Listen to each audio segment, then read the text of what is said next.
Welcome, ladies and gentlemen, to Autism Fridays with Christopher Cleveland. Welcome back to Autism Fridays with Christopher Cleveland. I'm your host, Christopher Cleveland.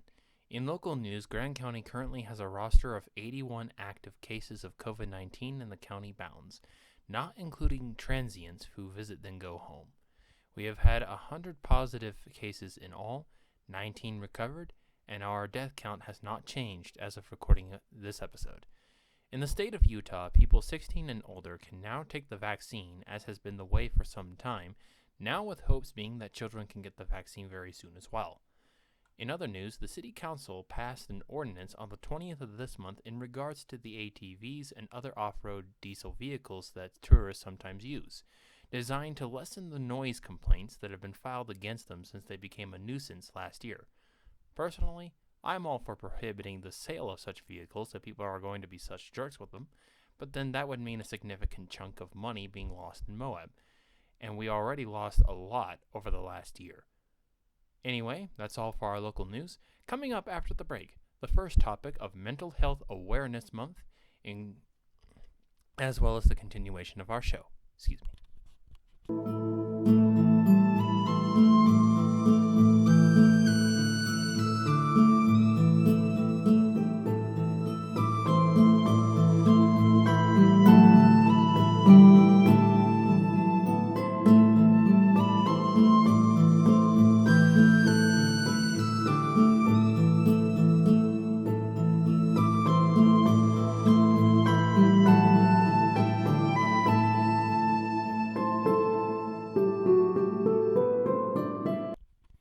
Thank you for tuning back into this episode of Autism Fridays with Christopher Cleveland. I'm your host, Christopher Cleveland. For today's topic, I wanted to open the channel of mental health awareness with something that I've done with both my autistic and non-autistic students to great effect. Before I get into this, I'd like to establish that I'm currently training in two kinds of Tai Chi, a Kung Fu called Bagwajang, Bojitsu, and Ishinryu Karate, along with knowing dozens of Qigong exercises. Hence the simple meditation section. With that in mind, there's a simple way that several mental health issues could be resolved or at least treated without the use of drugs until more help can come in.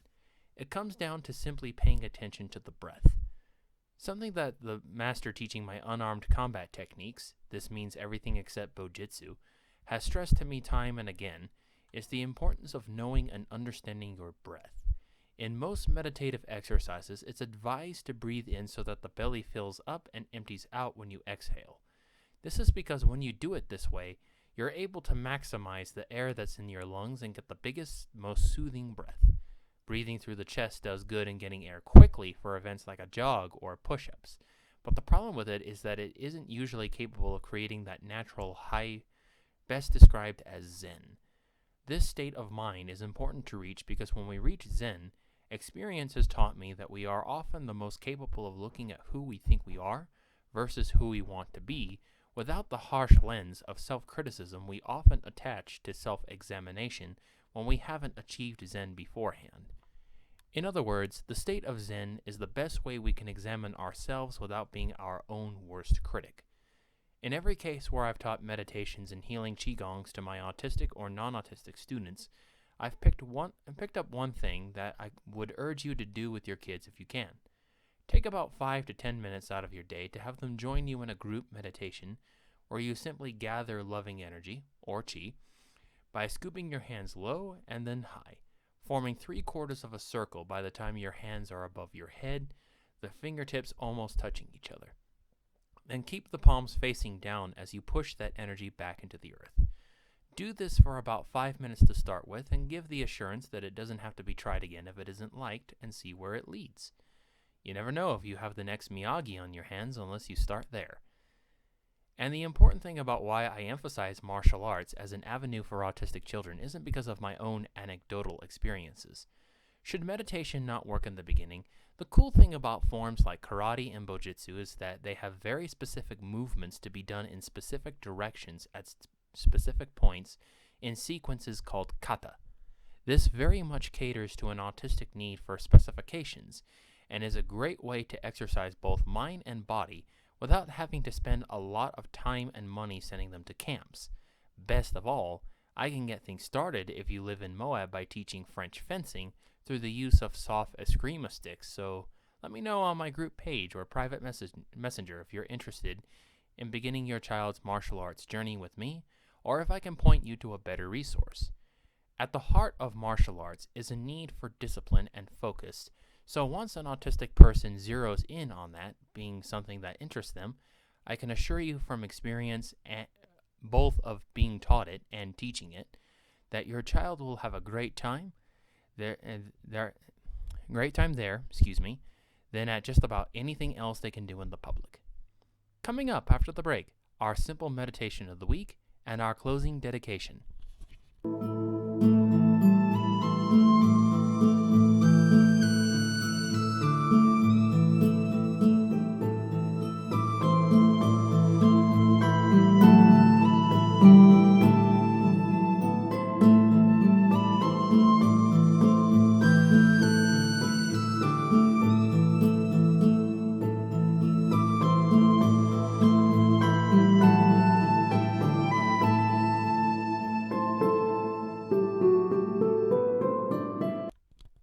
Thank you for tuning back into Autism Fridays with Christopher Cleveland. I'm your host, Christopher Cleveland.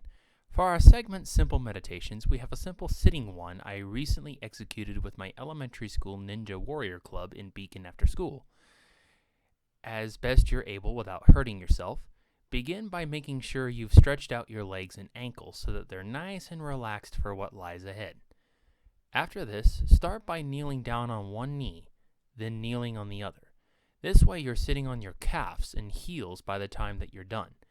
Place your palms at the center of your thighs and straighten out your back and neck so that you're facing the wall in front of you or door or whatever happens to be in front of you at the moment you sit down. You are now in the seiza sitting position, typically observed in karate and other Japanese dojos when students want to assure their masters that they are at attention. Close your eyes and breathe in and out as has been illustrated in the other meditations, as well as the one mentioned in today's topic, for 5 to 10 minutes depending on what you feel capable of doing. While down, if you're religious, you can even take the time to make a prayer during this if you'd like. Then, when you're ready to rise, there are one of two ways you can do it. You can either rise up from a kneeling position the same way a lot of people do, aka the reverse of how you got down, or you can do as I've learned to do. Lean back and push down on your heels until your feet are flat on the ground. Ideally, you want your toes to roll so that way they're the first thing, the bottoms of them are the first thing that touches the ground, using your hands for balance only while you do all of this.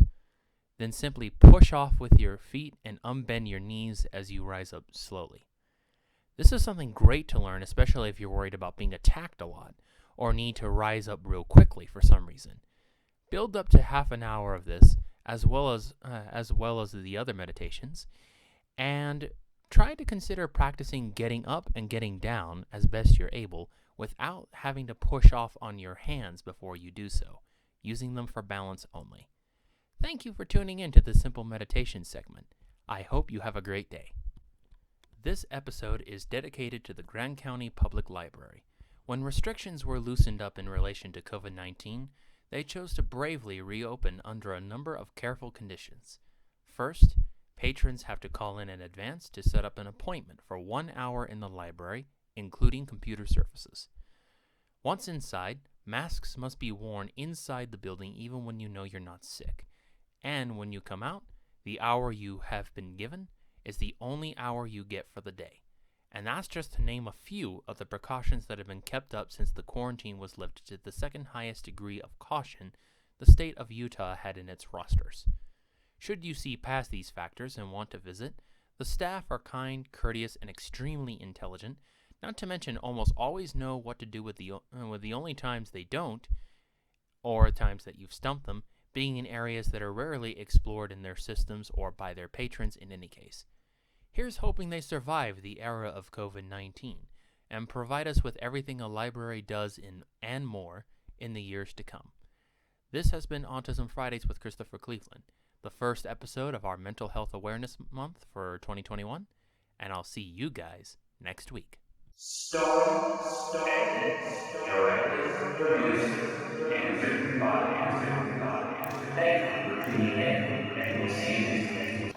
Hi, I'm Christopher Cleveland, creator, host, and director of Autism Fridays with Christopher Cleveland. I am a certified secondary education provider located in Moab, Utah, and I'm here to tell you about my show, Autism Fridays with Christopher Cleveland. If you wish to have optimistic, educational, humorous, fun content which holds ideas for age-appropriate discussions for your autistic child or other relative about the COVID-19 crisis and your state's related efforts to curb its spread, subscribe to my YouTube channel or join the Facebook group Autism Fridays with Christopher Cleveland today.